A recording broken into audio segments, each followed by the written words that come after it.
Hello and welcome everyone to this little segment I've produced called Lock Knock Pod.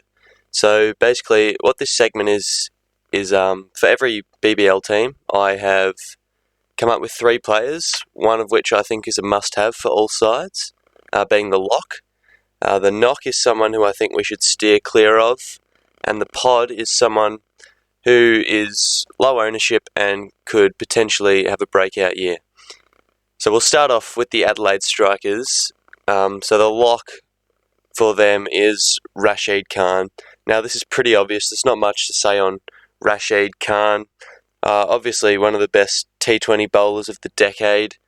And yeah, he can hit a ball too. I would expect him to bat around 7 or 8 for the strikers and chip in with some big runs here and there. And yeah, obviously take wickets with his leg spin masterclass. The knock for the strikers is their new signing, Fawad Ahmed. I think he's 40 years old now. I think he is well and truly past it. And I think Rashid Khan will just dominate the spin side of things in Adelaide. And I think Fawad Ahmed, even if he does get picked, which I doubt, I think he will his role won't be there like it used to be. So even at 102k, I think Fawad Ahmed is well past it and not worth picking anymore. The pod for the strikers, a man who is currently in my team, Wes Agar, was leading the wickets for the BBL last season, and yeah, he's just a genuine wicket taker, fast bowler, should open for the strikers hopefully, bowl in the power play and at the death, so that's exactly what you want, and he's fairly well priced as well, 142,000. I'm willing to pay up for him. He's got the double game round in round 2, which is very handy. So yeah, I've picked him. He will be in my starting side. Moving on to the Heat, their lock, obviously Mujeeb Murrahman. Sorry, I don't know if I've said that right. We'll just go with Mujeeb. Double game week for the Heat this week, and Mujeeb, one of the classiest bowlers in T20 cricket at the moment, and yeah, 208k. I am definitely willing to pay up for that man, and yeah, so we'll be starting with Mujeeb, not Rashid Khan, and then next week when Mujeeb has the bye and Rashid Khan has his double game, that's an easy swap. Mujeeb straight to Rashid Khan. So yeah, hopefully he can get us some points this week, and we'll probably put the captain on him as well. Okay, one that you should stick clear of for the Heat is Mitch Swepson. Don't get me wrong, not a bad bowler, but he's just currently with the Australia A team, and yeah, I wouldn't expect him any time before round 4. So Swepson at 170k, definitely not an option until the middle to the later part of the season. Now the pod for the Brisbane Heat, Matt Kuhnemann. Super cheap, seems to be the preferred spinner coming into round 1 for the Heat, backing up Mujeeb. 85k. The Heat staff have been talking pretty highly of him, I think. He's been taking wickets in the domestic side of things this year. And I think until Swepson's back, Kuhnemann could be a pretty key part of the middle overs bowling alongside Mujeeb. So that's why I've got him as the pod option. Moving on to the Hurricanes, the lock, Darcy Short, been one of the top T20 players for years now, and probably the cheapest he's been in a few years, 179k. He'll open the batting. We all know how big of a threat he is up the top of the order there. And if that wasn't enough, he's been given bowler status as well. So I would expect him to bowl his left arm leggies throughout the middle overs. And yeah, if he can pick up some wickets, that's just a bonus of what he'll bring on top of his already threatening batting. So I think Darcy Short is a must-have for all sides. I couldn't squeeze him in round 1 purely because I wanted Chris Lynn for his doubleheader, but round 2, Chris Lynn will go out and Darcy Short will come straight in. So that's a pretty straightforward pick for myself and a lot of teams. The knock for the Hurricanes, Joel Paris. Now, a lot of you will be deceived by his cheap price. He is definitely an option should he be fit and should he be picked, but he's had struggles with fitness the last few weeks and really the last few years. And I think should he be fit to play, I think their new signing Jordan Thompson will fill his role as the all-rounder, opening the bowling, batting at 7 or 8. So I think Joel Paris will struggle to get picked even if he is fit. And the pod for the Hurricanes, Tim David. I really wish I could pick this bloke round 1, but I've already got enough pure batsmen. I think picking another one is a little bit risky because you never know what you're going to get. But Tim David, low ownership, massive hitter of the ball, comes in and around 5 or 6 for the Hurricanes. I think we'll see that again this year. Yeah, goes at a great strike rate, so he's definitely one, and especially at that price, he's one you should consider. I will probably look to get him in at some point this year. Moving on to the Renegades, so they didn't really have a standout lock, but for me, it's Aaron Finch once he's fit and selected. It doesn't get any cheaper than that, 62,500. We know what Aaron Finch can do. Obviously had a shocking year last year, but there's doubt as to if he'll play round 1, but I think he'll open the batting. You know, he was pushing 200k a few seasons ago. I think he's a star of T20 cricket, and all it takes is one innings for Finch to really get back to a good standard of cricket. And yeah, it's only up from there with Finch. He's not going to lose you money, so I think he's a safe pick once he's fit. The knock for the Renegades, he's the highest priced Renegade, purely because of one 5-wicket match.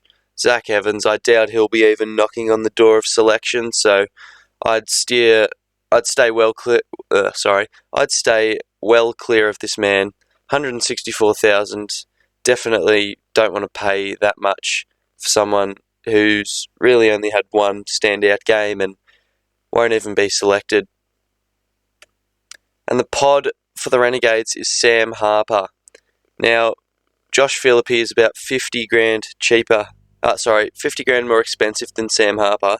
And if you're looking for a cheap wicketkeeper that pretty much has the same role, opening the bat and wicketkeeper, I think Sam Harper is as close as it gets to that Philippe role. You know, goes at a decent strike rate, can hit a ball, can score runs. Little inconsistent, that's the only problem. But I think if you don't want to pay up for Philippe, I think Sam Harper is a pretty reliable option, especially at that price. I wouldn't want to pay any more than that for Harper, but yeah, he should be solid. Moving on to the stars, the lock, Glenn Maxwell, the big show. We know what he can do. I definitely want to pay up for Maxi. The only issue is this year I doubt he will bowl as much. There are rumours that the Stars want to play 3 spinners round 1. Zampa, Faradoon and Hinchcliffe. So I doubt Maxi will bowl. He just pick and chooses when he wants to bowl, and I doubt with 3 spinners in the team he'll really be much of a threat with the ball. I think he will only be a batsman this year for the Stars. But we all know how lethal he is with the bat, so I still definitely want him in my squad at some point this year. The knock for the Stars, Big Billy Stanlake, out for the season with injury. So, yeah, don't go near this bloke. He won't play. And the pod, excuse the image, there were not many I could find, but the pod is Faradoon. Not sure how to pronounce his first name, but yeah, this guy, sort of another unknown international. We've seen how successful they've been for the Stars in previous years with Harris Ralph. So I think Faradoon at $62,500, playing round 1, classy left arm spinner. I think he could make some quick cash.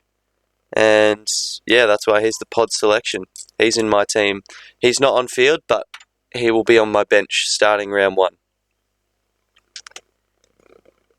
Moving on to the Perth Scorchers. The lock, again, due to the Australia A, Mitch Marsh, Inglis, Jai Richardson, they should all be out round one. So I think they're all definitely locks ahead of this bloke. But AJ Ty, he's very well priced for what he can do with the ball. $133,000. Still has one of the best slower balls going around in the Big Bash. I think he'll bowl most of the death overs for the Scorchers. And yeah, if he can pick up some wickets, he should be a good option. But yeah, I definitely think once the Australia A guys are back, you should look at getting Marsh or Richardson.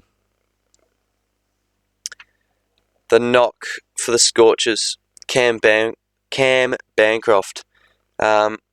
Never really had a solidified role for the Scorchers. Sort of either opens or bats top six, really. And he's super inconsistent. You know, he never really goes big with the bat either. Scores at a pretty slow strike rate, so he's not going to get you many points there. And I think, yeah, he's never really proved himself at Big Bash level, sort of up and down all season long. You never know what you're going to get from Bancroft, and I don't think he's just worth $92,000. I think at that price, there's better options, especially for your keepers. You know, Nielsen, Pearson, Gilks. Yeah, I'd steer clear of Bancroft. And the pod for the Scorchers is Aaron Hardy. Mitch Marsh out for the first few rounds due to Australia A and or Test duties. And there's rumours Aaron Hardy will fill that role, sort of batting 4, 5, 6, bowling here and there. And he's a tad over 100k. So I think if he does have that role and he can take some wickets here and there, score some runs, I think he's a really good pod option. But I haven't seen enough, so I'm not picking him until I've seen that he does have that role there. Moving on to the Sydney Sixers, there were really two locks for me, but I've gone with Philippe. The other one was Curran. I think Philippe is just about the best wicketkeeper batsman in the Big Bash.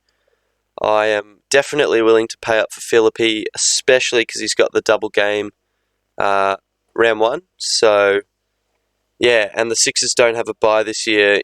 You always know what you're going to get from Philippe. Some big hitting at the top of the order, a catch or a stumping here or there. So, yeah, I'm definitely willing to pay up for Philippe, and I think he's the highest owned player for Supercoach this year. So, if you're looking for a safe option, Philippe is definitely the way to go. The knock for the Sixers, Carlos Brathwaite. Hurt his shoulder. He's out for the season. Wouldn't go near him at all.